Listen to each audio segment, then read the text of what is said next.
Hey there, this is David Sterry. I'm doing a series where I do a video a day. This one's about how to kill gophers. Well, not gophers, moles. How to kill a mole. So last time I dealt with a mole was at another lawn. And there I used a hose, just stuffed it down the latest gopher hole and with no nozzle on it, just ran water down there and sort of flooded out the gopher. He actually popped out and went over to the garage and went under some stairs, and he was cornered though, so I got him out of there into a cardboard box, released him on some public land that was nearby.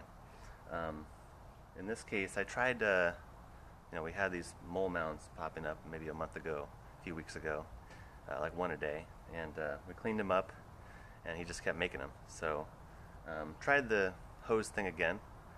This time it was not as simple because it didn't just make him go away, didn't pop out of any holes. I think also the water amount was not quite as much as what can be held down here. So tried a couple of things. One is this gopher gasser, which you just light it up, stuff it down one of the raceways, and then you seal it, so you'll see the smoke start to come out, and that's toxic smoke, so you don't want to breathe that.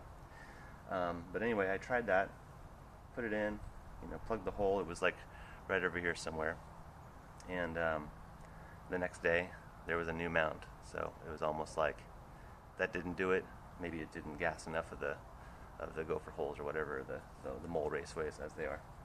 So next thing I did is I went to Home Depot to see what do they recommend doing, because the gopher gasser was recommended by our gardener, and what they recommended was this mole killer. It's basically a gummy worm. If I can get it out. You can see it's basically a gummy worm that moles will like to eat. So you get it out of there. You use a dowel like this to kind of make a nice channel down into some active raceways. And once you have those channels done, you just drop the worm down and then pinch the hole closed.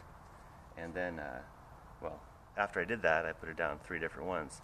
The next day, one of those was pushed up, and I actually saw the worm sticking up out of the dirt. So I wasn't really sure if that would work. I, kind of opened that hole again and put that, cleaned it up and everything. But then since then, we haven't seen any action. So I think that's it.